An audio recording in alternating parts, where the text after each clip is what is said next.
말씀이니라. 아멘. 그들이 위로를 받는 이유라는 제목으로 말씀 전하겠습니다. 오늘 말씀 12절부터 20절까지는 4번의 반복되는 패턴이 진행됩니다. 말씀은 인자야 가령, 그러니까 가정을 하면서 시작을 하고 있습니다. 하나님께서 그 4가지 상황을 가정하면서 말씀하는 것입니다. 만약 어떤 나라가 불법이 관영하여 하나님께서 재앙을 내리신다고 하자, 그렇게 가정을 하면서 시작을 합니다.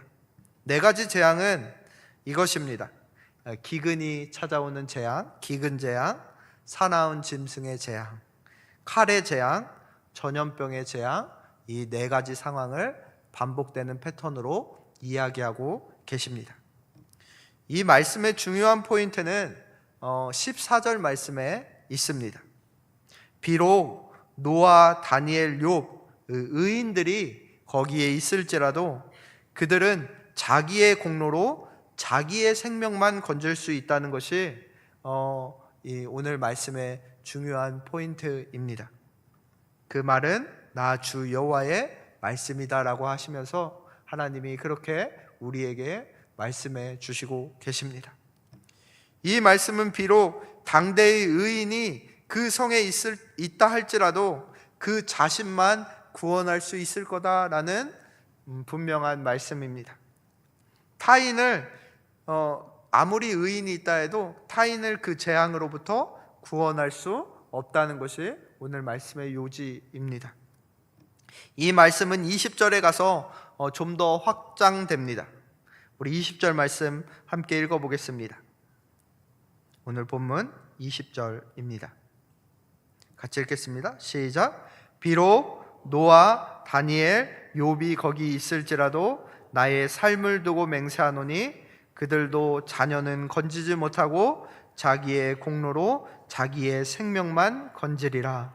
주 여호와의 말씀이니라. 아멘. 어떻게 보면 좀 가혹하게 들리는 말씀 같습니다. 부모가 의인이라 할지라도 뭐예요? 자녀는 부모의 덕을 볼 수 없다고 말하는 것과 같습니다. 자기 죄로 인해 멸망받게 될 것이라는 분명한 말씀입니다. 여러분, 노아는 당대의 의인이었습니다. 자녀들은 의인이었을까요? 그 노아의 3 자녀가 있었잖아요. 며느리야. 그들은 의인이었을까요? 잘은 모르겠습니다. 아버지를 닮아서 의인이었는지. 근데 노아의 그 순종함으로 인해서 그의 자녀들은 구원을 받는 상황이었습니다. 근데 오늘 말씀에 예루살렘이 멸망할 때는 노아에게 주어진 그 자비는 주어지지 않는 그런 상황이었습니다. 오늘 말씀에서 언급된 3명의 의인을 한번 생각해 보면 노아, 다니엘, 욥, 하나님이 인정하시는 3 사람이 얼마나 명예로운 사람들이었는지 우리는 성경을 통해서 알 수 있습니다. 노아는 인류가 홍수로 멸망할 때 인류를 보존했던 사람입니다. 얼마나 명예로운 사람이에요? 당대의 의인은 노아 한 사람밖에 없다고 칭할 정도로 명예로운 사람이었습니다. 하나님께서 친히 그의 생명을 살려주셨습니다. 욥은 온전하고 정직하여 하나님을 경외하고 악에서 떠난 자라고 하나님이 친히 칭찬하신 사람이 바로 욥이라는 사람입니다. 그는 온갖 시험에도 뭐예요? 하나님을 경외하는 것을 놓치지 않았던 사람입니다. 저는 아마 욥과 같은 고난을 당하면 자식을 잃었던 그 슬픔 가운데 아마 무너졌을 것 같아요. 내 사랑하는 자녀가 한순간에 죽었다 하면 하나님을 원망하게 될지도 모르겠습니다. 그런데 욥은 그 힘든 상황에서도 입술로 말로 죄를 범하지 않았던 당대의 의인이었습니다. 여러분, 다니엘은 어떤가요? 근데 다니엘은 조금 에스겔과 이렇게 함께하기에 좀 이상합니다. 왜냐하면 믿음의 조상 당대의 의인이라고 하기엔 다니엘과 에스겔은 그 포로 시기에 같은 시기를 보냈습니다. 아직 다니엘은 포로로 잡혀서 어린 시절을 보내고 있었던 아마 그 정도 시기와 겹치는 사람입니다. 벼슬에 오르지도 않았을 상황이고요. 사자굴의 사건이나 그 풀무불에 그 다니엘의 세 친구의 사건도 아직 일어나지 않은 일이었어요. 기껏해야 다니엘이 그 당시의 나이면 우상의 제물을 거부하고 다른 그 동료 끌려온 사람들보다 조금 더 총명해서 인정받고 있는 그 정도 상황이었습니다. 대견한 청년이긴 하지만 당대의 의인이라고 불리기에는 좀 무리가 있는 상황입니다. 그래서 성경학자들은 다른 인물일 것이다 이렇게 추정하기도 합니다. 다넬이라는 사람이 있었는데 그 당시에 가나안 지역의 의인으로서 알려진 사람입니다. 성경에는 등장하지 않지만 그 당시 유대인 가운데는 그렇게 등장하고 있었습니다. 그렇게 성경학자들이 추정하는 이유는 노아와 욥이 유대인이 아니었다는 사실에서 그것을 추정합니다. 그래서 가나안 지역의 그 당대의 의인이 다넬인데 그 사람을 가리키는 것이 아닐까 그렇게 이야기하기도 합니다. 노아는 유대인들이 형성되기 전에 있던 사람이었고 욥은 동방의 의인이었으니까 혹시 이 다니엘 이 사람이 다넬이 아닐까. 왜냐하면 그 당시에 가나안 지역의 의인이었으니까 의인을 대표하는 사람으로서 그렇게 세 사람을 선정한 건 아닐까 성경학자들이 추정합니다. 근데 이 다니엘이라는 사람이 누구든 상관없습니다. 요점은 뭐예요? 하나님을 경외하던 그 의인 세 사람이 있을지라도 뭐예요? 다른 사람의 죄는 감당할 수 있다 없다? 없다고 분명하게 말씀하는 본문이 바로 오늘 본문이라는 것입니다. 오늘 말씀은 하나님의 단호한 심판을 보여주기 위한 말씀입니다. 아브라함의 시대는 하나님이 조금 양보를 했었던 경우도 있습니다. 왜냐하면 소돔과 고모라가 멸망하기 전에 의인 몇 명만 있으면 구원한다고 했어요? 10명만 있으면 내가 그 성을 구원하겠다 말씀합니다. 근데 오늘 말씀은 하나님의 심판이 단호해 보이십니다. 의인이 몇 명이고 다 필요 없다는 것입니다. 그 의인만 자기 의로 구원을 얻고 악인들은 자기 죄로 심판받는다 말씀하고 계신 것입니다. 하나님의 백성들조차 강한 하나님의 심판의 의지를 벗어날 수 없다고 그렇게 말씀하고 있는 것이에요. 인자야 가령이라고 가정하면서 말을 했지만 이 말은 가정이 아니라 현실로 일어나게 됩니다.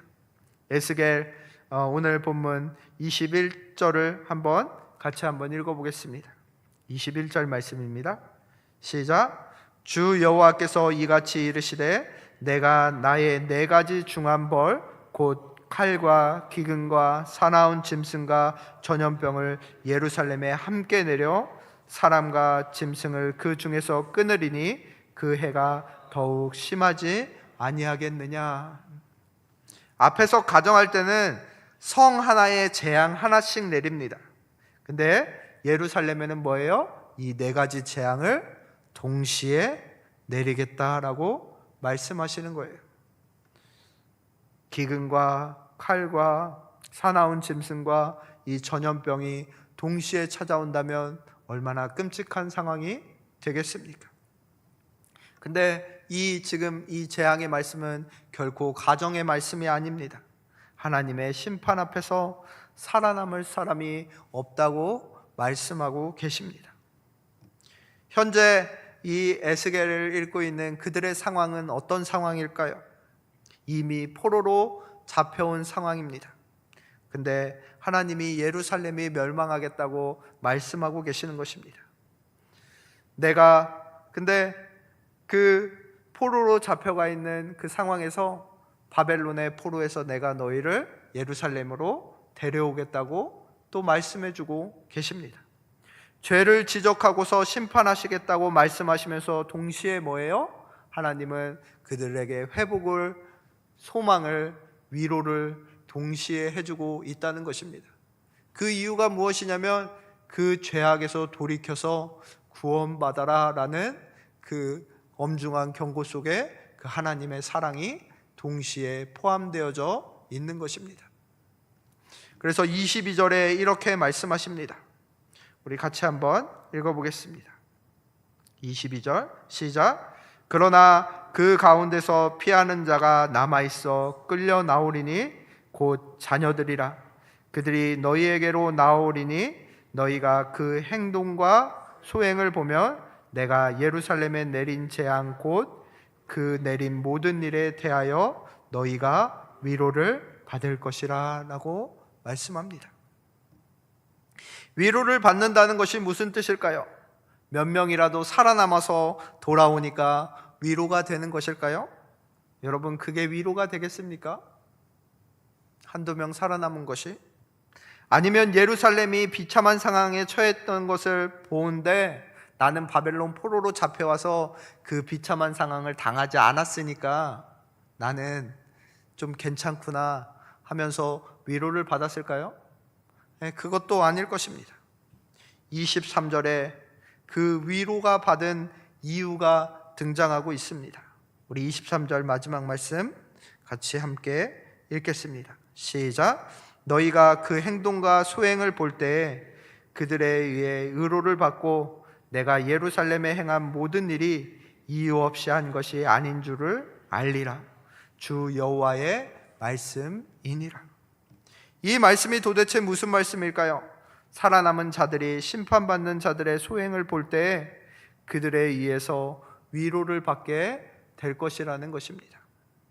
그 악인들의 행동과 소행을 보면 하나님이 심판을 왜 하셨는지 깨달아 알 수 있게 된다는 것입니다. 하나님의 심판의 이유가 너무나 명확해서 그 심판의 이유들이 드러날 것이라는 말씀입니다. 하나님이 만땅히 심판하셔야 할 이유가 있었음을 우리가 깨닫게 되기 때문에 위로가 된다는 것입니다.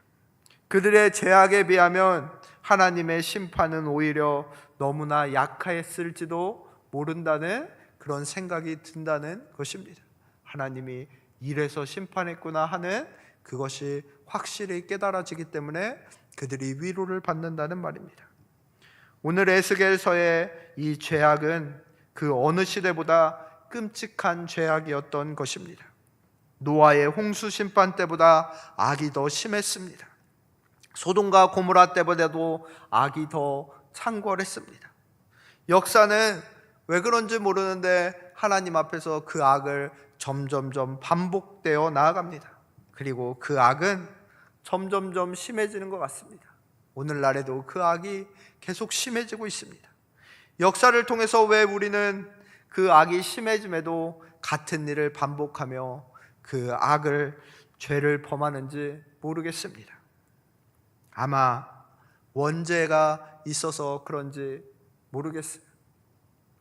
여러분, 죄악이 드러날 때, 그 심각한 죄악이 드러날 때 우리에게 소망이 있는 줄로 믿습니다. 죄악이 드러날 때 회복의 실마리가 붙들어지는 줄로 믿습니다. 그 회복의 가능성이 전혀 없음을 깨달을 때, 그 죄악이 들어갈 때, 그 죄악이 드러날 때 예수님의 은혜와 용서가 인간에게 드디어 소망이 되는 줄로 믿습니다. 이 사망의 몸에서 우리를 건져내시고 다시 부활하게 하셔서 영생을 얻게 하신 그리스도가 우리에게 위로와 소망이 되는 오늘 이 새벽이 되길 주님의 이름으로 축원합니다. 우리 함께 기도하겠습니다. 하나님 아버지, 감사합니다. 그 어떤 의인도 다른 사람의 죄를 감당할 수 없었는데 악인은 자신의 죄로 마땅히 심판받아야만 심판받는 것이 마땅합니다. 그런데 예수님은 우리의 모든 죄를 담당해 주시니 참으로 감사합니다. 예수님의 그 십자가의 심판을 볼 때 우리가 위로받게 하여 주시옵소서. 그 참혹한 심판의 이유가 드러날 때 우리가 위로를 받게 하여 주시옵소서. 우리의 죄악 때문에 예수님이 심판당하셨습니다. 우리의 죄를 깨닫게 하여 주시옵소서. 예수님, 당신의 나라가 임할 때 불쌍한 우리를 기억하여 주시옵소서. 우리의 유일한 구원자 되신 예수님의 이름으로 기도드립니다. 아멘. 하늘에 계신 우리 아버지의